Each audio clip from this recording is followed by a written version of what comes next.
Assalamualaikum warahmatullahi wabarakatuh.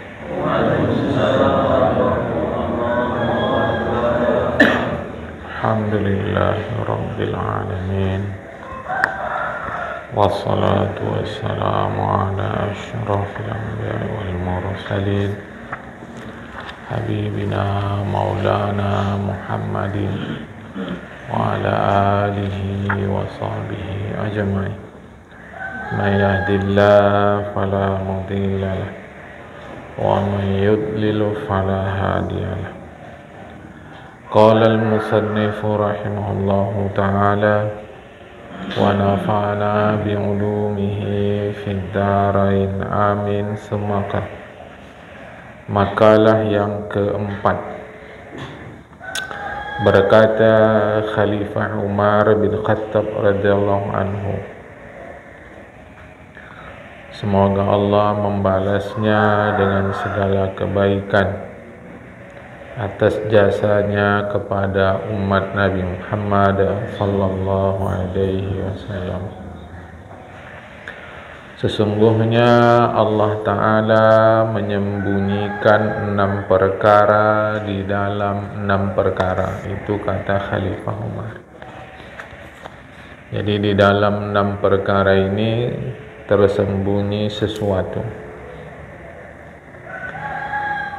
Satu, menyembunyikan kepuasan di dalam ketaatan. Semestinya begitu. Jadi orang mesti merasa puas dengan sebab dia berbuat taat kepada Allah Subhanahu wa ta'ala. Mestinya begitu ya. Supaya manusia bersungguh-sungguh di dalam semua ketaatan karena mengharapkan kepuasan itu. Jadi seperti orang haus, dapat puas dia dengan sebab minum. Mestinya begitu jemaah. Tetapi pada faktanya tidak begitu. Orang tak merasa puas dengan dia taat kepada Allah Ta'ala. Sebab nomor 1, salah paham. Dia pandang kepuasan itu ada pada selain ketaatan. Dia salah paham.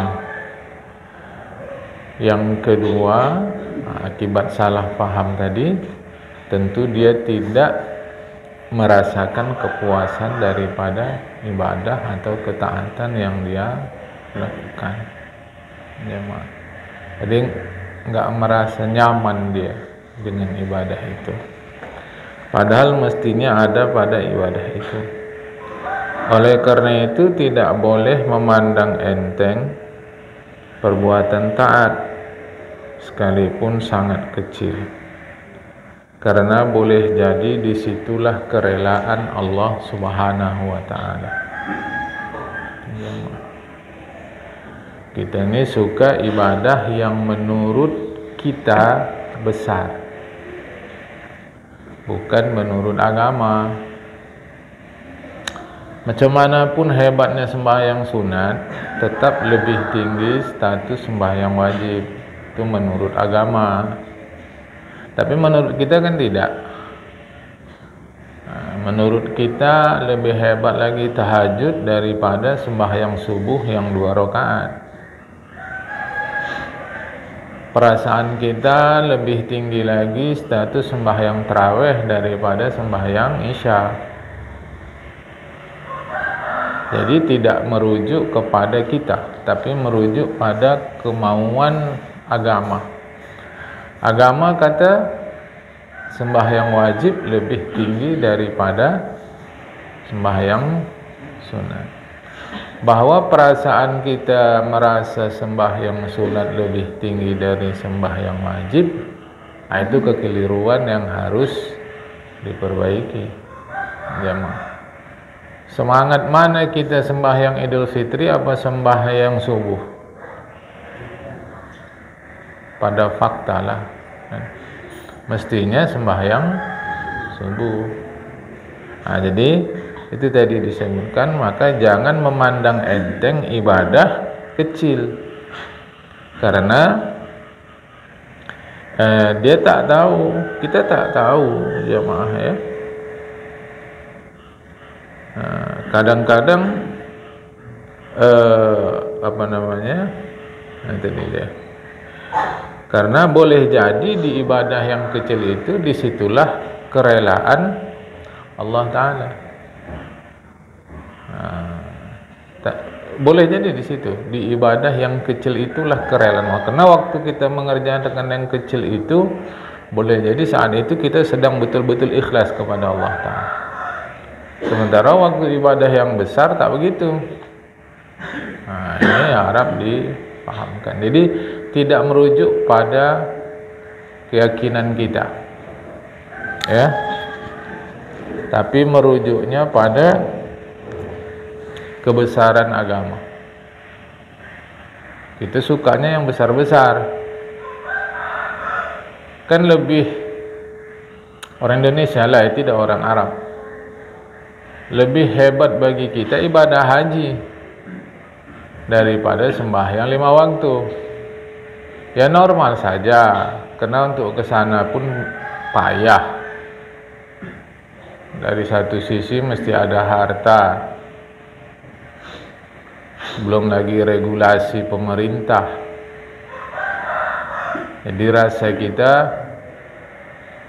apalagi dia sekali mungkin seumur hidup pula, rasa kita mungkin senang iya, tetapi hendaknya penghargaan agama tidak boleh memandang haji itu lebih dari sembahyang 5 waktu. Tapi kita kan tidak, kita merasa hebat bukan tangguh. Nah, orang Arab tidak begitu, karena memang dekat, atau malah dia tinggal di Mekah, tinggal di Madinah, enak sajalah bagi dia, jemaah. Saya pun tidak mempersalahkan rasa kita tinggi haji itu, tidak, memang ibadah. Cuma maksud saya jangan sempat ibadah solat kurang perhatian kita berbanding ibadah selain solat, itu maksud saya. Jangan sempat ini solat 5 waktu biasa, tidak. Lebih lagi sembahyang 5 waktu daripada yang lain-lain itu, ya. Nah, jadi Allah sembunyikan kepuasan ada di dalam ketaatan. Rasa puas kita, rasa senang dengan ibadah, dan menyembunyikan murka di dalam durhaka,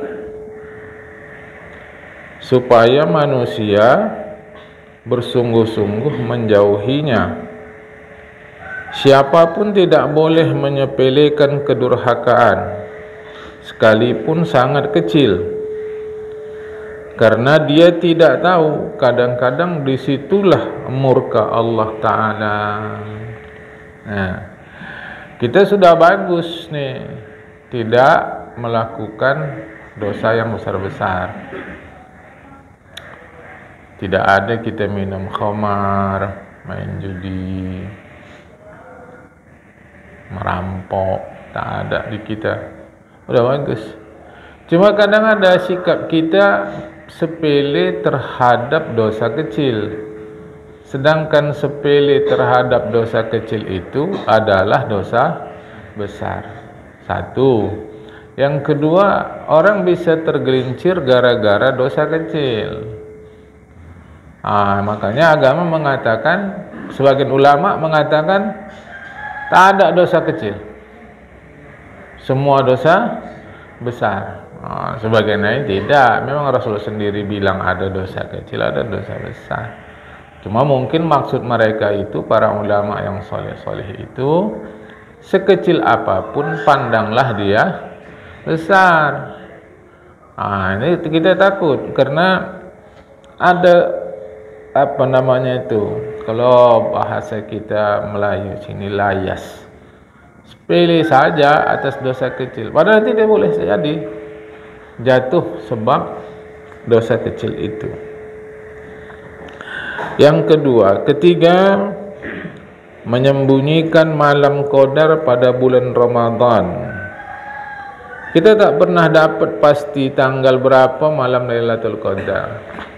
Bahwa pengalaman ulama tak ditolak seperti yang ditulis Imam Ghazali, yang dalam kitab Arab Melayu itu tertulis di kitab Matla'ul Badrin. Antara lainnya itu kitab itu menyebut demikian. Kalau Ramadan bermula hari ini, maka Lailatul Qadar ini. Itu berdasarkan pengalaman. Kepastian dari Rasulullah tanggal berapa Lailatul Qadar juga nggak ada. Tanda-tanda iya, jamaah. Allah sembunyikan Lailatul Qadar itu pada bulan Ramadan supaya manusia bersungguh-sungguh menghidupkan seluruh bulan Ramadan dengan beribadat. Karena pahala ibadat sunat seperti wajib pada selain bulan Ramadan. Jadi disembunyikan supaya kita sungguh-sungguh. Sebagaimana disebutkan di dalam hadis. Bahkan Imam Nakhai mengatakan 1 rakaat padanya lebih utama dari 1000 rakaat pada selainnya. Ini kata Imam Nakhai. Sekali bertasbih lebih utama dari 1000 tasbih pada selainnya. Jamaah, ini kata Imam An-Nakhai, bukan kata Rasulullah Muhammad SAW. Ini menunjukkan hebat. Ya, kata-kata 1000 persis macam cakap kita juga 1001. Bukan mesti maknanya 1000. Dari 1000 ada 1. Bukan itu maknanya. Menunjukkan banyak. Ya. Bersungguh-sungguhlah kalian menghidupkan malam-malamnya karena mengharapkan bertemu malam Qadar. Nah, jadi kita serius saja, mudah-mudahan nanti dapat, karena sesungguhnya itu lebih baik daripada 1000 bulan. Bukan malam Qadar itu sama dengan 1000 bulan, lebih baik dari 1000 bulan. Kata-kata 1000 pun bukan maknanya mesti angka 1000. Artinya lebih baik dia, lebih banyak dia, ya.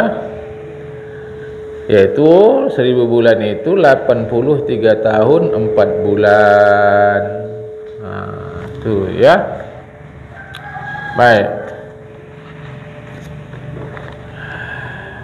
Dan di dalam hadis Imam Tabrani, marfu', arti marfu' sampai kepada Rasulullah Muhammad sallallahu alaihi wasallam. Inna man zana fi aw shariba khamran la'anahu Allah wa man fis samawati ila mislihi min al-hawli sani. Siapa saja berzina atau minum khamar pada bulan Ramadan,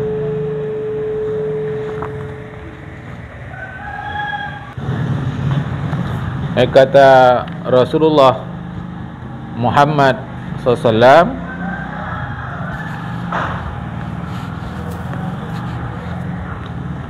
hadis riwayat Imam Tabrani marfu', siapa saja berzina atau minum khamar pada bulan Ramadan. Nah, tidak fokus pada zina atau minum khamar. Fokusnya pada berbuat haram. Jangan salah nanti, tak ada hadisnya. Yang ada hadisnya sebut hanya zina dan minum khamar.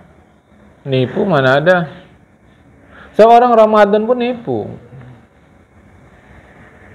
Cakap hari-hari nipu, jualan nipu, semua nipu. Dan itu haram.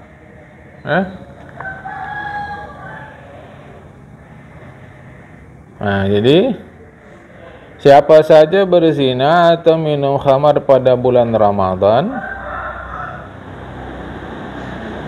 Allah dan penduduk langit, itu kurang dan. Allah dan penduduk langit. Nah, itu Allah penduduk langit, kurang dannya. Siapa saja berzina atau minum khamar pada bulan Ramadan, Allah dan penduduk langit mengutuknya sampai tahun depan. Jadi berzinalah dia, na'udzubillah, summa na'udzubillah, minum khamarlah dia, jemaah. maka Allah murka sama dia. Penduduk langit maksudnya malaikat murka sama dia sampai tahun depan. Kecualilah bertaubat. Kalau bertaubat pula dengan betul, maka itulah yang menghentikan murka Allah Ta'ala. Murka ini artinya al-bu'du 'anir rahmati, jauh dari kasih sayang Allah, bukan jauh dari perhatian Allah. Allah tetap perhatian. Jamaah, makanya orang-orang berbuat maksiat, bahkan orang kafir pun tetap diperhatikan Allah. Rezeki tetap Allah beri, itu bentuk perhatian. Tapi Allah tidak kasih sayang. Jamaah, itu seperti pelajar-pelajar di sekolah yang sudah tidak mau lagi mendengar cakap gurunya. Dia masuk kelas, gurunya tetap memberikan pelajaran, tetap. Jamaah, orang dia ada di kelas. Tetapi tentu kasih sayang berbeda dari pelajar yang lain. Jamaah, karena pelajar yang satu ini dikasih tahu, diingatkan, tetap buat tak betul. Tetap buat tak betul. Tetap kasih. Jadi Allah Ta'ala tetap perhatian tapi tidak kasih sayang. Beda tuh jamaah. Maka di akhirat nanti pun begitu. Allah tidak melihat mereka, kata hadis, kata Al-Quran. Bagaimana tak melihat? Dilihat tetap. Tapi maksud Al-Quran, Allah tidak melihat mereka dengan penglihatan kasih sayang. Jadi penglihatan kasih sayang itu yang tidak. Jamaah. Nah ini pun sama. Jadi Allah dan penduduk langit mengutuk. Mengutuk itu makna al-bu'du 'anir rahmati, jauh daripada kasih sayang Allah Ta'ala. Bagaimana kalau dia bertobat? Maka itulah yang menghentikan murka Allah Subhanahu wa Ta'ala. Sesungguhnya siapa saja yang mati sebelum masuk Ramadan, maka tiadalah baginya kebaikan di sisi Allah Ta'ala yang dapat melindunginya dari api neraka. Ya betul lah. Jadi meninggal sebelum Ramadan, tak dapatlah dia kebaikan Ramadan itu. Yang di sisi Allah kebaikan Ramadan itu melindunginya dari api neraka. Jangan salah paham. Salah pahamnya nanti bisa dua. Satu, dia meninggal di Ramadan, padahal dia tidak taat. Kata orang, bagus juga mati dia di Ramadan, dapat dia lindungan dari neraka. Macam mana dia dilindungi dari neraka sedangkan dia tidak taat? Puasa pun tidak. Jamaah, bahaya nih pemahaman nih ya. Itu kalau difahami seperti ini ya. Kan tadi sebutnya siapa saja yang mati sebelum masuk Ramadan, tiadalah baginya kebaikan di sisi Allah Ta'ala yang dapat melindunginya dari api neraka. Orang menimbulkan pemahaman meninggal di Ramadan dapatlah dia perlindungan dari neraka. Itulah pemahaman orang. Iya, kalau dia memenuhi syarat. Kalau tidak, puasa tidak, sembahyang tidak, mati di Ramadan, dapat dia perlindungan. Kan berbahaya. Dua, Rasulullah meninggal bulan Rabiul Awal, hari Senin, tidak bulan Ramadan. Berarti Rasulullah tidak mendapat perlindungan Allah dari api neraka. Akan bahaya. Tentu yang dimaksud di sini tidak dapat kebaikan bulan Ramadan. Ya wajar, karena meninggal dia bukan di bulan Ramadan. Ini hati-hati ya mah. Jangan sempat ada pemahaman bagus sekali mati dia hari Jumat. Hari Jumatnya betul, tapi belum tentu dia dapat kebaikan hari Jumat. Orang sembahyang tidak. Sembahyang dia tidak. menipu rajin, kerja nyogok, menjilat sana sini, mati bulan Ramadan, Lailatul Qadar hari Jumat. Coba deh, macam mana dia dapat kebaikan hari Jumat? Hari Jumat itu tetap baik, dianya macam mana? Ini kadang-kadang orang salah faham jamaah, kan? Jadi penjelasan Syekh Nawawi Al-Bantani ini betul. Jadi siapa saja yang mati sebelum masuk Ramadan, tiadalah baginya kebaikan di sisi Allah Ta'ala yang dapat melindunginya dari api neraka. Ini betul jamaah, kan? Pengertiannya seperti tadi. Kalaupun dia di Ramadan, dia mesti memenuhi syarat. Di luar Ramadan, ya wajar karena dia meninggalnya bukan bulan Ramadan. Nah, ini jangan salah paham. Baik kali orangnya meninggalnya hari Jumat pula tuh, disembahyangkan orang, dia rame yang nyembahyangkan. Hadis begitu. Sembahyangkan sekian puluh orang lepas siksa kubur. Kita titik, tak ikut penjelasan. Siapa yang nyembahyangkan? Kalau yang nyembahyangkan betul-betul orang soleh, iyalah. Ditambah yang disembahyangkan pun ada mungkin dapat syafaat itu. Yang sembahyang ini mainnya minyak tipu. Yang mati ini main minyak tipu. Jamaah, kan? Kita tak ada buruk-buruk sangka. Saya harus mengajak kita membedakan buruk sangka dari berhati-hati.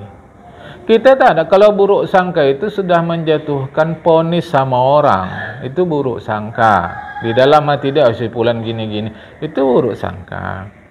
Tapi hati-hati adalah sikap melindungi diri dari kejahatan siapa saja yang mungkin terjadi. Itu namanya berhati-hati. Lah kita masuk kemari bawa kereta masing-masing kita kunci. Berarti buruk sangka. Nanti entah siapa-siapa lewat diambilnya kereta kita. Berarti buruk sangka. Itu lebih parah lagi buruk sangkanya. Tak pada satu orang, pada ramai orang. Tidak, kita berhati-hati dari kemungkinan buruk yang akan terjadi. Itu namanya ihtiyat. Alif ha kecil ta ya alif ta, ihtiyat, berhati-hati. Ya bukan buruk sangka.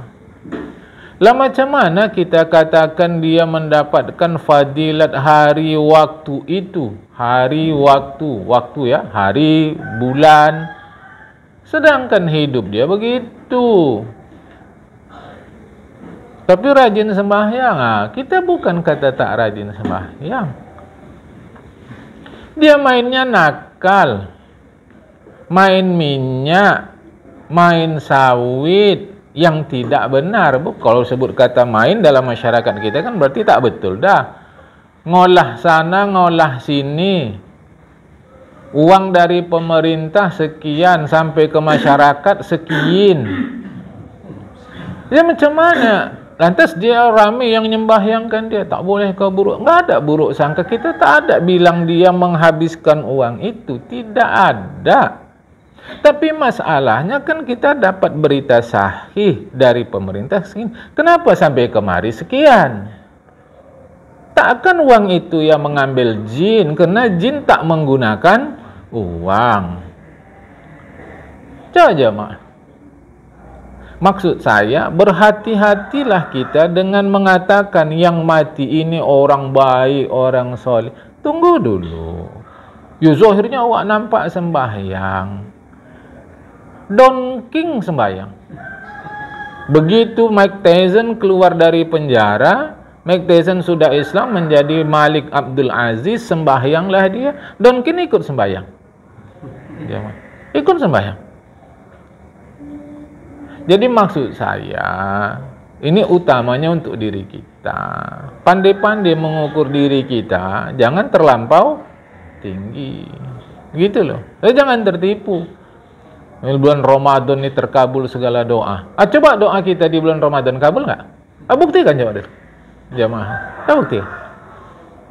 Padahal itu janji Allah, semua pintu dibuka, neraka ditutup, surga dibuka. Ngapa doa kita tak kabul-kabul juga? Coba itu jemaah. Nah, jadi maksud saya, ya memang ada jawaban banyak. Di antara jawaban doa tak dikabulkan, sebetulnya bukan tak dikabul, tetapi begini-begini. Iya, kita pun tak tolak penjelasan itu. Tapi maksud saya berhati-hati.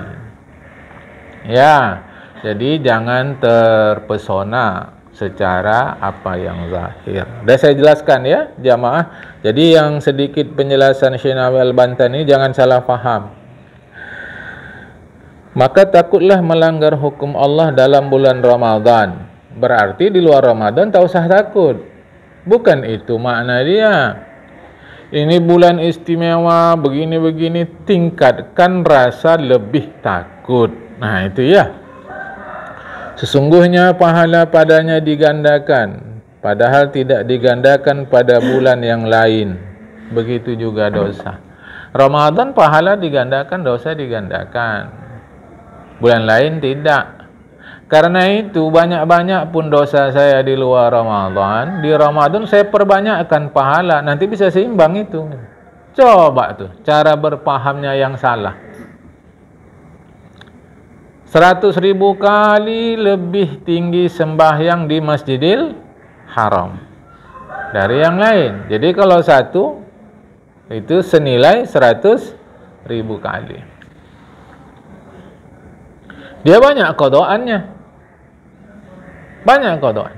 Sekali aja sembahyang di Masjidil Haram, qada'an selesai 100.000 kali. Siapa yang ngajarin gini? Jangan bilang pemahaman begini nggak ada. Sehingga banyak sembahyang saya yang tinggal. Sekali aja sembahyang saya Masjidil Haram. Padahal tak ada begitu. Itu fadilat. Fadilat bukan berarti sudah dikerjakan. Yang kita kerjakan cuma sekali. Tapi Allah beri ganda 100.000 kali. Jadi bukan yang kita kerjakan 100.000 kali. Yang kita kerjakan cuma sekali, jamaah. Jadi pemahaman dia begitu. Jadi udah banyak saya kerjakan sembahyang di Masjidil Haram, maka qada'an saya selesai dengan ini. Ini pun sama, jamaah. Jangan dipahamkan ganda pahala nanti Ramadan berarti sudah seimbang dengan dosa yang kita lakukan di luar Ramadan, sehingga gampang. Tak begitu. Nah, ini jangan disalah fahami. Jadi kalau gitu macam mana pemahamannya? Walau banyak ganda sekalipun, dosa kalau tidak ditaubati, maka dia tetap dihitung. Dia tetap dihitung nanti, jamaah. Dihitung oleh Allah Subhanahu wa taala. Andai dia tidak taubat, maka pahala yang di Ramadan dia dapat ganda banyak, tak dapat dibandingkan dengan tidak taubatnya dia. Jadi bukan perkara banyak, tapi perkara nilai. Banyakan mana, beratan mana dulu? Beratan mana, sekilo besi atau sekilo kapas? Mana lebih berat? Lebih berat sekilo besi daripada sekilo kapas.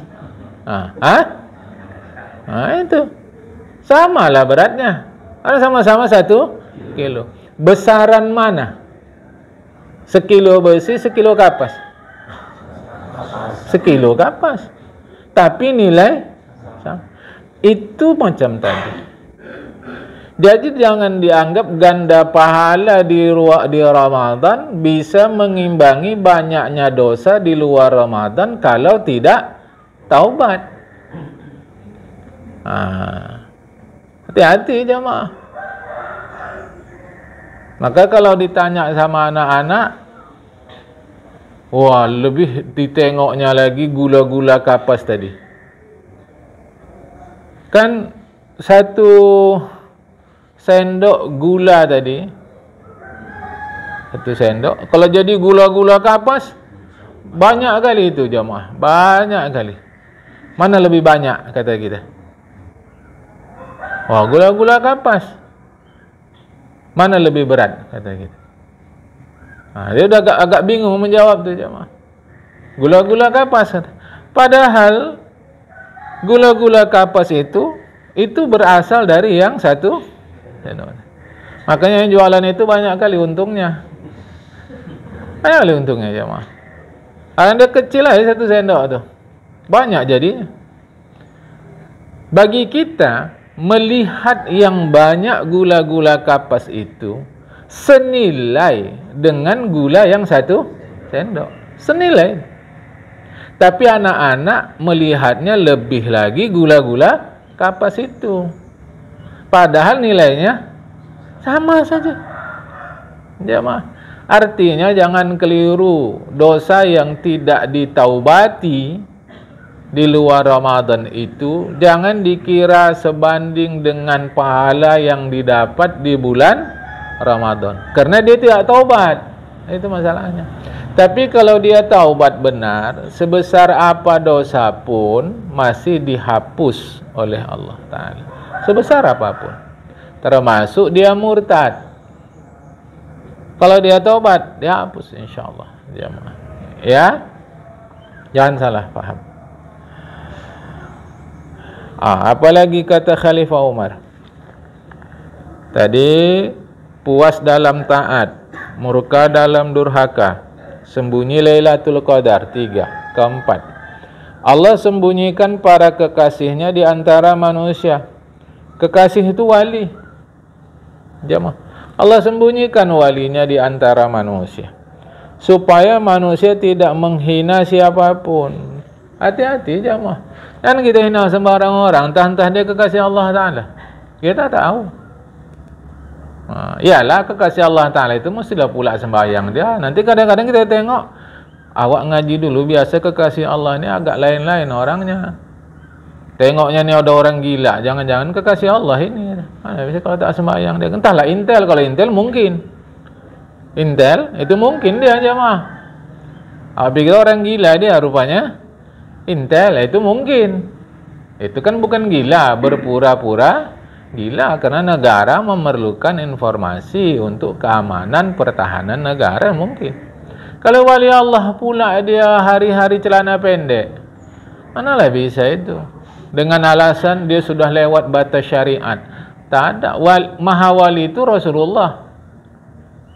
Rasulullah itu maha wali itu. Jemaah, mana pernah Rasulullah begitu?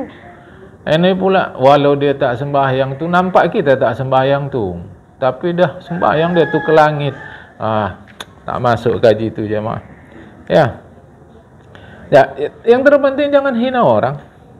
Dan supaya manusia minta didoakan oleh orang lain. Itu makanya berkali-kali saya bilang, minta doa sama orang.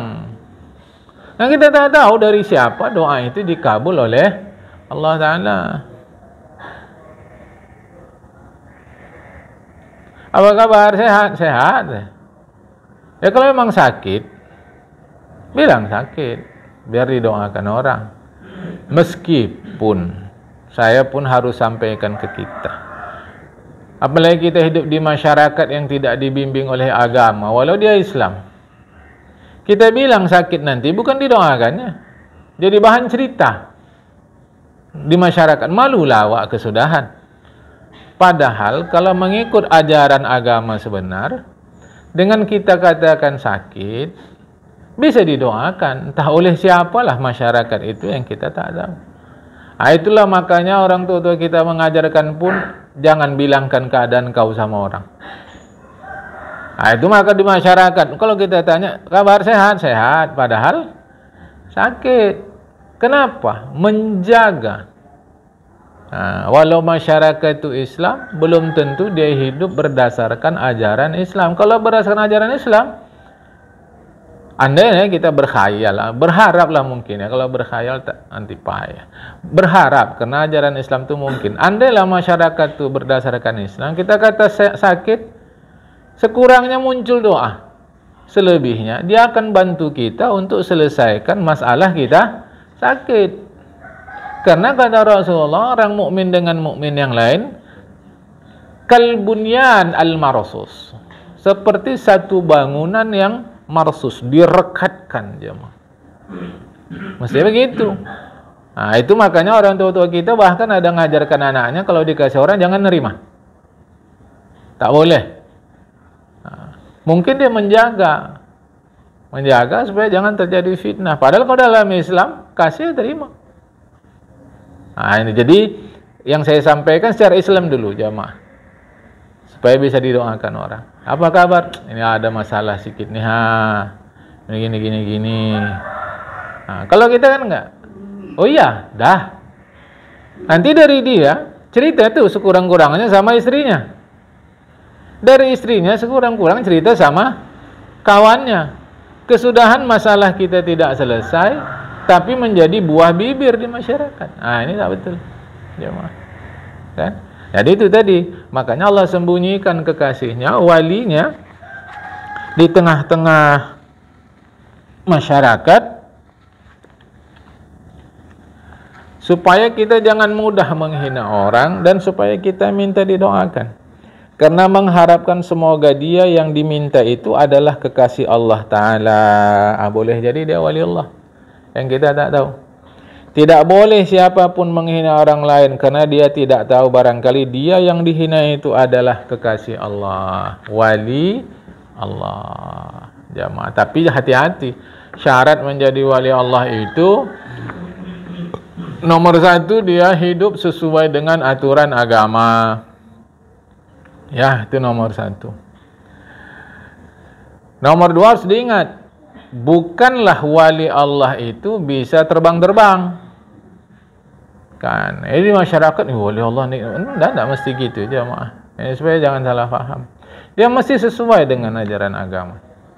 Dan namanya wali Allah itu anugerah Allah, kekasih Allah. Tak kena cerita-cerita. Ini saya ni heran juga lah saya. Bisa pula saya buat kayak gini. Saya pun tak tahulah. Coba tu. Itu bukan wali Allah atau gitu. Diam sajalah. Kalau kita merasakan kelebihan sesuatu, diam saja. Untuk apa orang tahu jemaah?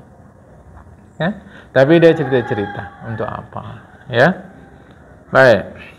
Yang keempat, kelima, dan menyembunyikan mati di dalam umur. Mestilah setiap orang menyiapkan dirinya menghadapi mati pada setiap waktu dengan beribadat, karena barangkali mati datang tiba-tiba. Tak tahu ya mah, kan? Allah sembunyikan itu. Bahkan malaikat Israel pun tak tahu. Malaikat Israel tak tahu. Siapa tak tahu ya mah. Yang tahu hanya Allah Ta'ala. Allah beritahu malaikat kerjakan. Dia mah. Tak ada hubungan dengan mati, tak ada hubungan dengan apapun. Dengan umur tak ada hubungan. Buktinya yang muda bisa lebih dulu mati dari yang tua. Dengan sakit tak ada hubungan. Yang memang diperiksa secara medis sehat semua.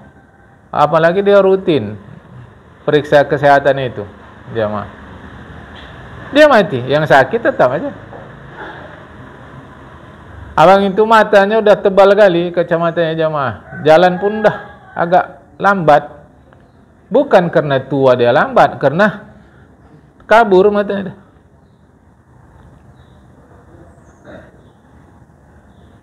Pak Haji yang satu gesit. Lebih tua umur dari si abang tadi, gesit. Biasa kita cerita-cerita. Dia salut juga sama Pak Haji tadi. Wah, sedap awak nengok dia. Saya kata, siapa saya bilang waktu itu? Apa senyum-senyum aja saya? Yalah, saya bilang dah begitu saja. Tapi saya membatin. Apa nikmat Allah? Sudahlah. Dia cemburu lihat haji itu begitu gesit ke masjid.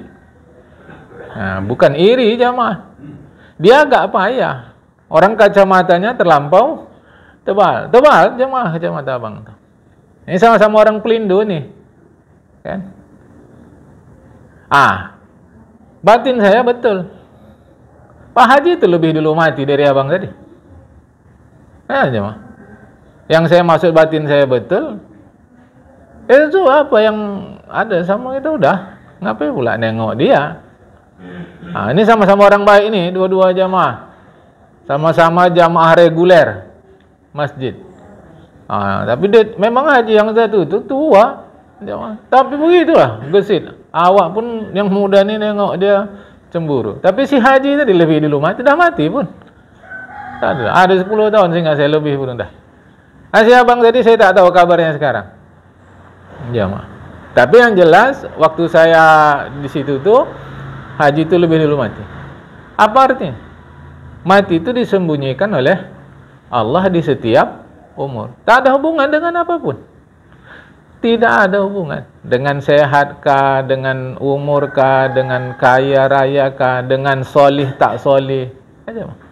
Bahkan kadang-kadang di mulut masyarakat terdengar awak juga, orang baik lebih dulu mati dari orang jahat. Sampai ada pemahaman supaya agak lama mati, jahat aja lah awak.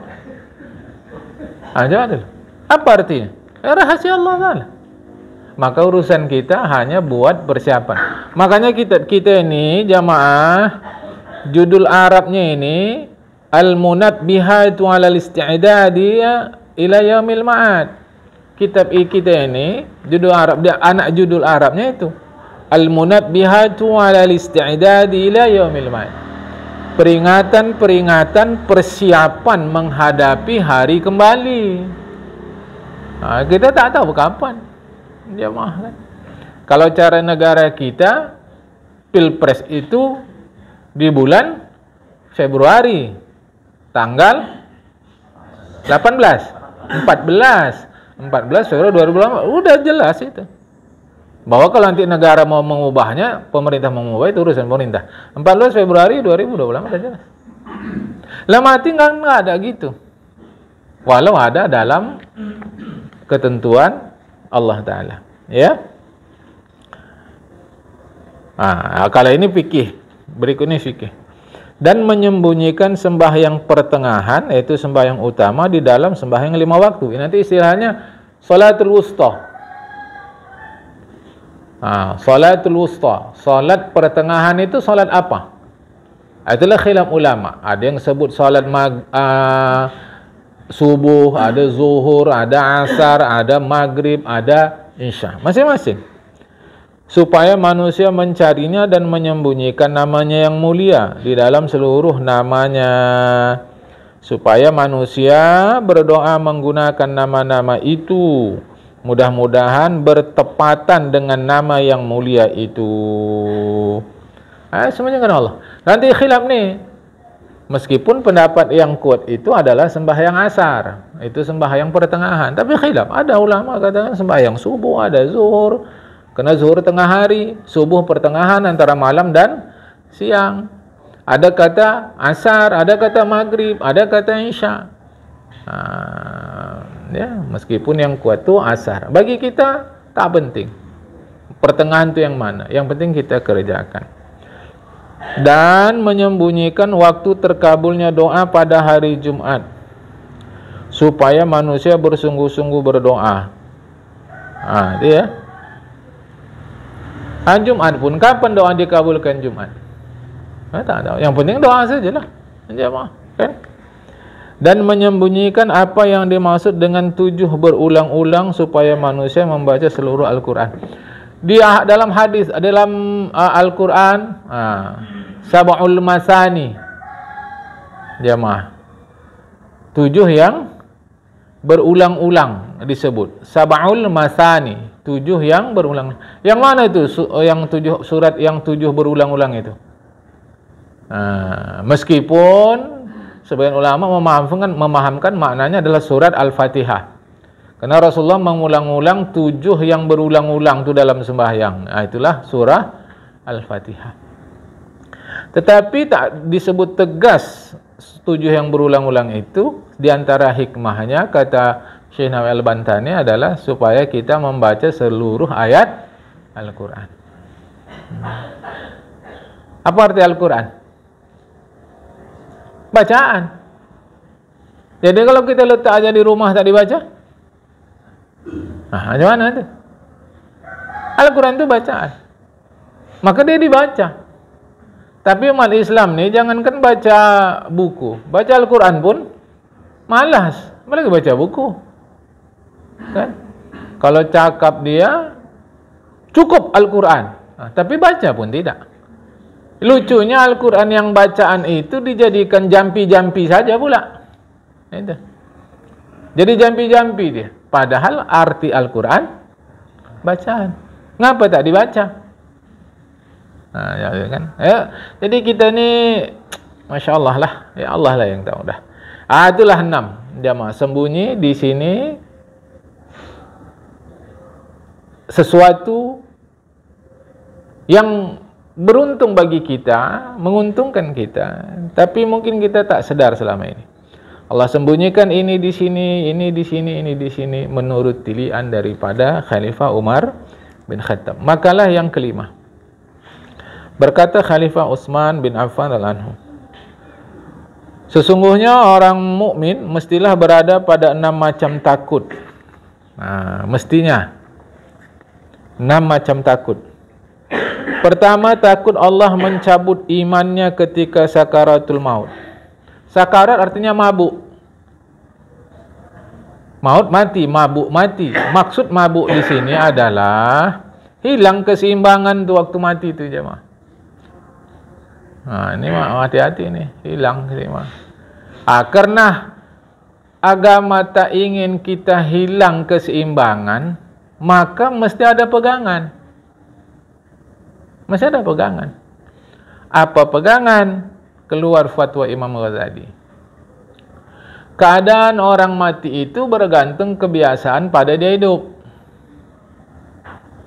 Karena itu agama mengajarkan buat kebiasaan yang baik-baik. Maka kebiasaan yang baik-baik itulah nanti yang jadi pegangan. Makanya ada orang mati matanya mendelik, mukanya terkejut. Kadang-kadang penerawangannya kosong. Kenapa? Karena waktu mati yang mabuk tadi, yang mesti ada pegangan, tapi dia tak ada pegangan.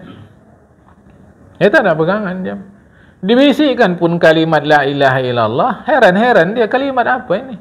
Orang waktu hidup masih gibah aja kerjanya. Asal gibah, asal ngomong gibah, asal ngomong gibah, asal apa gibah. Sedangkan gibah itu waktu mati tak bisa jadi pegangan. Maka orang tak pandai berenang, kalau pas tenggelam jumpa lidi dipegang. Jemaah. Padahal tak bisa itu. Kan? Jumpa ganggang dipegang. Yang macam tali, macam rambut tu, hijau, yang suka nempel di tiang-tiang kalau di laut, tepi laut dia.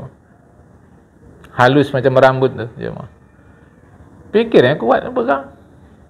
Bisa je. Maka sedang saya sehat gini, sedang kita sehat gini, buat yang baik-baik. Ada yang baik-baik. Ini gibah aja. Asal lagi gibah, asal apa gibah. Siapa yang lewat tu? Itulah anak Kak PA. Mana dia ke masjid? Bagus dia sekarang ya. Udah mulai tu. Itulah mulai gibah tu.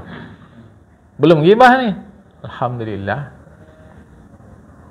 Barunya tu lagi. Sedih.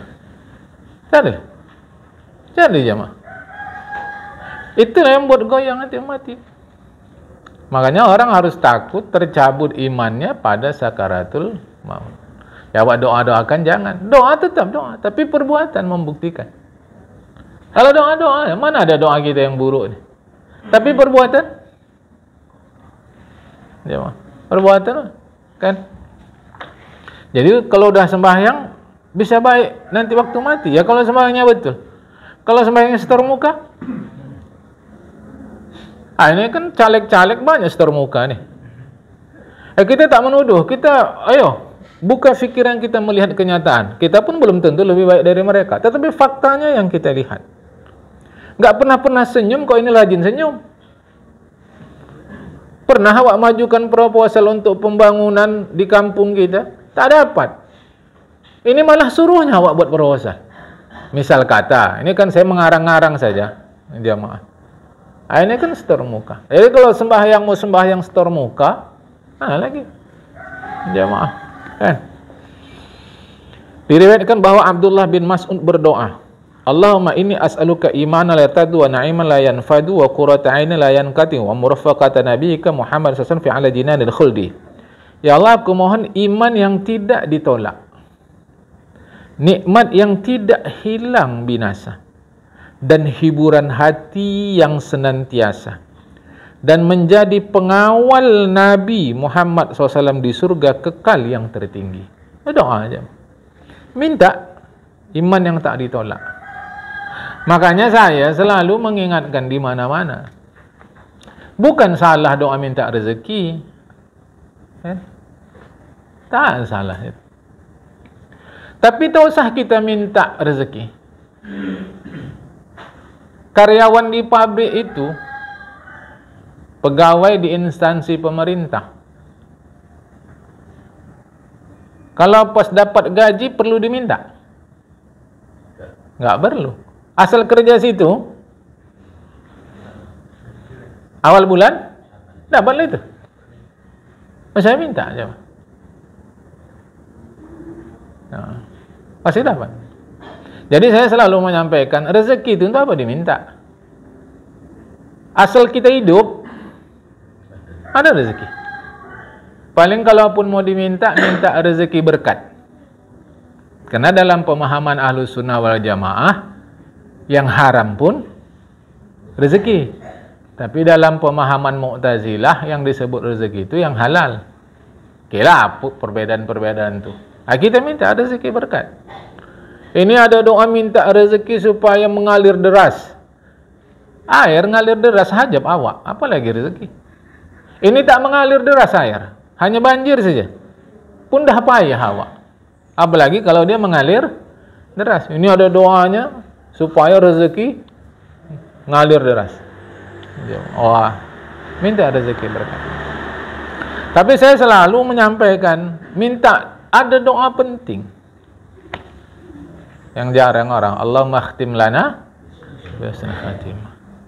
Tuhan, matikan kami beriman, jangan kau matikan kami dalam maksiat. Tapi doa tetap sebagai doa. Kalau tak kita buktikan aja mana? Saya pegawai sana, tapi tak pernah datang. Itulah bangsa, bahkan pegawai negeri cara pemerintah pun mungkin pegawai itu dipecat kalau tak sesuai dengan aturan. Kita tengok lurus dulu lah, jangan nyimpang-nyimpang, kan? Kedua, takut kepada malaikat hafazah. Malaikat hafazah itu apa? Malaikat penjaga yang mencatat perbuatan manusia. Apa yang kita takutkan? Bahawa mereka mencatat sesuatu yang dapat menimbulkan malu pada hari kiamat. Sabda Nabi, fuduhud dunya ahwanu min fuduhil akhirah. Malu di dunia lebih ringan daripada malu di akhirat. Riwayat Imam Tabrani dari Fadl. Malu dunia lebih berat daripada malu akhirat, jemaah. Makanya usahakan jangan malu di akhirat. Jadi takut kita, malaikat hafazah mencatat begitu. Berkata Syekh Al-Munawi, maksudnya adalah malu yang dialami diri sebab terbuka aib di dunia dengan tujuan melepaskan diri daripadanya. Apa maksudnya ini? Aib di dunia dengan tujuan melepaskan diri daripadanya. Memang kita yang menyembunyikan dana masjid itu, memang kita. Terjadi pertengkaran antar pengurus masjid sampai ke masyarakat terkait siapa yang mencuri ini. Karena tuduh sana, tuduh sini. Tak ada yang menuduh kita. Tahu-tahu kita ngaku. Nah, kan dengan tujuan melepaskan diri daripadanya. Sebab kalau kita diam terus malu kali. Kalau kita diam terus kita terikat, jamaah. Tak sedap rasa jiwa. Gara-gara kita terjadi begini di masyarakat. Kita ngaku. Malu lah itu, jamaah. Kau rupanya tak sangka awak. Kalau nengok muka kau tu muka alim, tapi kelakuan kau laknat. Malu lah itu, jamaah. Tapi dengan begitu lepas rasa hati kita, udah selesai. Itu masih lebih ringan Bukan berarti saya mengatakan kalau ada aib kita ngaku. Bukan itu maksud saya, jamaah. Situasinya waktu itu misal kata terjadi pertengkaran kisruh di masyarakat. Nggak selesai-selesai. Kita ngaku. Kalau memang harus ngaku. Tapi kalau nggak harus ngaku di depan umum, hanya ngaku kepada ketua saja, nanti ketua yang meredakan, itu ditempuh. Jangan pula kita membuka aib kita biarkan orang tahu, bukan. Tapi kalau itu tak ada jalan kecuali dengan kita mengaku di depan publik, tak ada masalah. Itu maksud Syekh Munawi. Jangan nanti salah ngaji kita. Tak apa-apa buka aib awak, asal tenang masyarakat. Bukan itu maksudnya. Nah, kalau cukup lapor ke ketua saja, saya lah itu yang menghabiskan uang itu. Nanti ketua yang meredakan, ya sudah. Ini kan situasinya kira-kira tak begitu. Udah sampai pada buntu jamaah. Tak ada jalan kecuali kalau kita mengaku. Dengan begitu lepas sudah tak enak rasa hati kita, tapi timbul rasa malu. Itu masih lebih ringan, kata Syekh Al-Munawi, daripada menyembunyikannya, itu 2 kali nunnya ya jamaah, salah ketik itu. Ya. Daripada menyembunyikannya sampai hari kiamat sehingga terbuka dan tersebar di tempat berkumpul nanti di akhirat. Ya. Oleh karena itulah ketika sebahagian sahabat terjatuh dalam perbuatan zina. Hadis ini cukup terkenal. Dia mengakuinya kepada Rasulullah supaya dilaksanakan hukum had. Hukum had itu hukum fisik. Jamaah, kalau belum nikah dia dicambuk, kemudian diisolasi selama setahun. Kalau sudah menikah dia dirajam. Jadi dia lapor sama Rasulullah supaya dilaksanakan hukum had. Dan dia tidak menarik pengakuannya itu. Padahal Rasulullah membujuknya supaya ditarik saja pengakuan itu. Dalam pengertian ditarik, tak usah ceritakan kepada siapapun. Apalagi yang menjadi hakimnya aku. Nanti dengan segala pertimbangan boleh kau dilepaskan. Jamaah. Oleh karena sebahagian sahabat itu meyakini bahwasanya rasa malu yang terjadi di dunia sebab pelaksanaan hukum had masih lebih ringan daripada rasa malu di akhirat. Jadi dia mengaku. Rasulullah kata, udah siapa yang tahu ini? Jadi satu